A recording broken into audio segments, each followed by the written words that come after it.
Olá, sejam bem-vindos a mais um episódio aqui da nossa série Aprendendo Ciência da Construção comigo.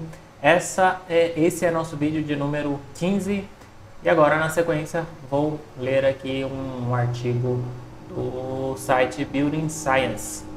O artigo tem como título Capilaridade Pequenos Sacrifícios, de 3 de junho de 2014.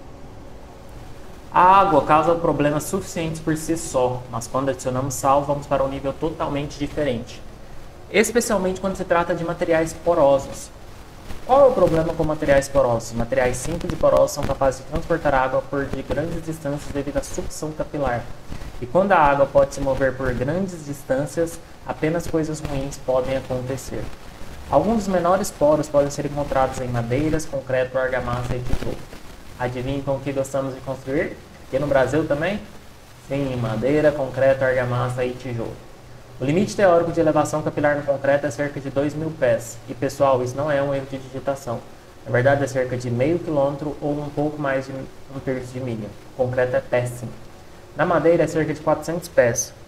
O limite de altura que as árvores podem atingir é definido pelo tamanho dos poros capilares na madeira. Você já se perguntou como as folhas obtêm água?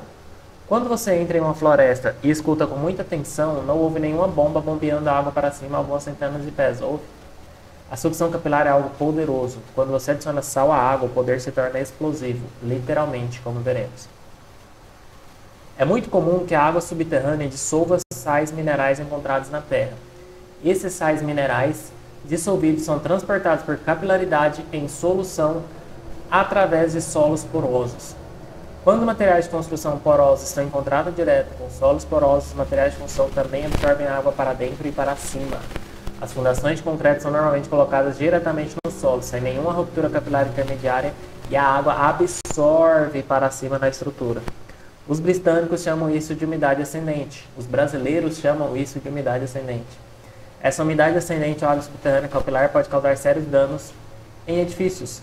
Em novas estruturas, o problema é fácil de evitar instalando a ruptura capilar superior das fundações. Já fornecemos rupturas capilares sobre lajes, pedras ou membranas de folhas como polietileno. E no exterior das paredes de fundação, revestindo-as com betume, impermeabilização, monta o neutrol, o famoso neutrol que a gente fez aqui no Brasil. Adicionar rupturas capilares sobre a parte superior das fundações torna a proteção contínua e evita problemas de umidade, quando os espaços internos abaixo do nível do solo são isolados e acabados.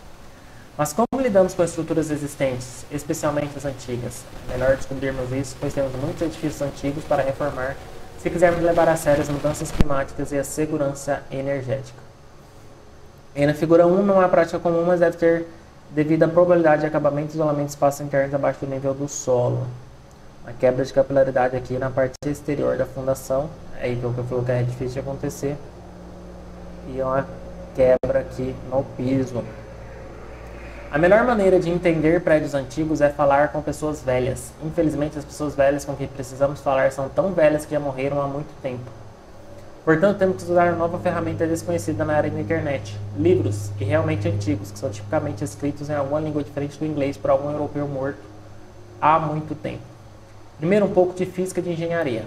Para nos ajudar a entender o sal e a água em materiais porosos, a figura 2 mostra a água com sal em solução, viajando através de material poroso por fluxo capilar até uma superfície onde ocorre a evaporação. Então, temos aqui na imagem 1. À medida que a água capilar evapora da superfície, o sal é deixado para trás. À medida que a água continuar a evaporar da superfície, isso eleva a uma concentração cada vez maior de sal no material. E essa concentração crescente de sal perturba as coisas, e para restabelecer o equilíbrio, a água corre em direção ao sal para diluir a concentração de sal. Isso pode levar a enormes pressões hidrostáticas dentro do material poroso. Aficionados também é conhecido como os geeks, reconhecerão isso como osmose. Então, a evaporação, o sol separa. À medida que ocorre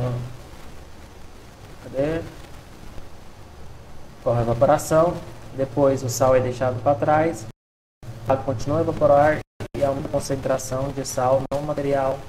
Depois esse sal começa a perturbar as coisas e a água corre em direção ao sal para diluir essa concentração. As forças não são triviais. As pressões de osmose podem ceder à resistência coesiva dos materiais porosos e eles literalmente explodem. A fotografia 1 mostra sal na superfície exposta acima do nível do solo de uma fundação de tijolos. A água carrega sal em solução para a superfície do tijolo, onde a água evapora, deixando para trás o sal na superfície do tijolo na forma de cristais de sal. Os depósitos brancos de sais minerais são chamados de eflorescência. Quando a cristalização de sais acontece abaixo da superfície da matriz de tijolo argamassa, o fenômeno é chamado de eflorescência subsuperficial ou subfluorescência. Se a subfluorescência leva a pressões osmóticas suficientemente fortes, maiores que a resistência do tijolo, e o tijolo se desfaz, o dano é chamado de lascamento. Deflorescência. E a figura 13 ilustra a situação muito comum na base de uma fundação de tijolos em um prédio antigo. A argamassa falha perto da base da parede devido à subeflorescência. O dano é localizado perto da base da parede, pois a água capilar não viaja muito para cima, pois é mais fácil evaporar para dentro do que viajar para cima. Se for impedido de evaporar para dentro, a água capilar viajará para cima, novamente, como veremos.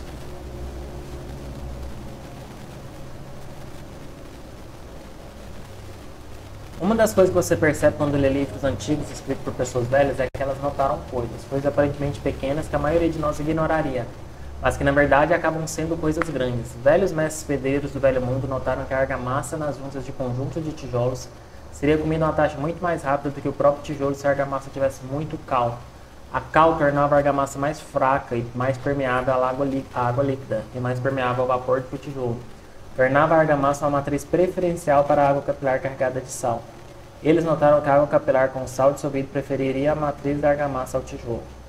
Essa observação levou à prática antiga e boa prática de querer que a argamassa seja mais fraca e macia do que o tijolo, tanto acima quanto abaixo do nível do solo. Os preservacionistas passam por muito dano cerebral analisando a química da argamassa para garantir que esse seja o caso quando substituem a argamassa antiga usando o processo chamado repointing. Você não quer que a argamassa seja mais forte do que o tijolo, porque então o tijolo se sacrifica para proteger a argamassa, e não o contrário. Nota para engenheiros estruturais: mais forte não é menor no que diz respeito à argamassa. Ouça os preservacionistas sobre isso.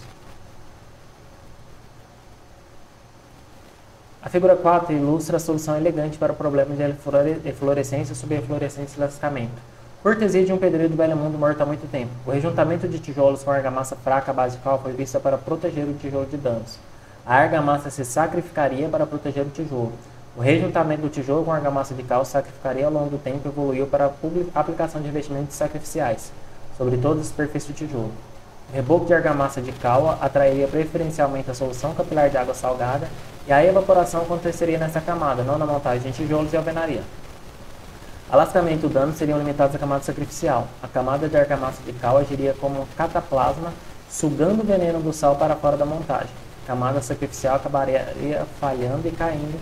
Como esperado, precisaria ser substituída 3 ou 4 vezes por século. Então, as camadas sacrificiais. Tecnologia do Velho Mundo do seu melhor. Você não pode parar a função de dano, pelo menos concentre-se em um local onde você possa lidar e dentro de um material que você possa substituir. Fotografia Modores mostra uma camada de superfície falhando no exterior de uma parede de fundação do nível do solo na cidade velha de Siena, Itália, informando seus proprietários que é hora de replicar uma nova camada de sacrifício. E a figura 13 mostra uma nova camada de sacrifício sendo aplicada em um edifício na casa ancestral do autor em Praga, na República Tcheca. E a figura 4 mostra uma camada de sacrifício recentemente aplicada em um lado de uma porta, mas ainda não aplicada no outro. Então foi aplicado daqui e daqui ainda está para ser aplicado. A figura 5 ilustra uma abordagem para lidar com problemas de osmose ao reformar fundações de tijolos existentes. Uma camada superficial de argamassa à base de cal é aplicada ao exterior da fundação no nível do solo. Uma camada interna impermeável à água líquida e impermeável ao vapor é aplicada à fundação de alvenaria, evitando que a água capilar evapore para o interior. A água capilar é direcionada para cima e para fora para a camada superficial externa. O sal se acumula nessa camada em vez de causar danos ao interior da fundação. Isso permite que o interior da fundação de alvenaria seja isolada em toda a altura, da laje até a parte inferior do conjunto do piso. E aí a gente vem para a figura 5, retrofitting de fundação de tijolos existentes. A fundação de dano é concentrada na superfície externa da fundação no nível em um material projetado para ser substituído 3 ou 4 vezes por século. A impermeabilização da folha da membrana interna é projetada para evitar a secagem interna da água capilar, a água direcionada para cima e para fora. É aqui que as coisas ficam complicadas. Queremos direcionar a água capilar para cima e para fora, mas não muito para cima na estrutura, onde pode danificar madeiras e acabamentos internos. Figura 6 fornece orientação para a proteção de madeiras embutidas em fundações de alvenaria ao direcionar a água capilar para cima e para fora. No final do dia, para lidar com prédios antigos que precisam ser reformados para enfrentar os desafios das mudanças climáticas e da segurança energética, parece que teremos que tirar o pó de alguma tecnologia do velho mundo. Não é um sacrifício muito grande para pedir. Aqui a gente falou muito, falou na verdade sobre questão de capilaridade do solo para questão de afetar a fundação e consequentemente afeta até base de parede, né? Isso a gente vê muito em construções até novas, né? Estamos aqui com a explicação. Ah, Victor, mas isso está falando de alvenaria, tudo? Não. A fundação da gente no steel frame é de concreto também. Então ele está falando aqui que o concreto é altamente poroso, então absorve muita água. Absorve essa água por capilaridade. É uma escrita de 2014. Hoje a gente tem muitos materiais, mas hoje a gente ainda vê muito problema de impermeabilização da fundação devido a essa água de capilaridade.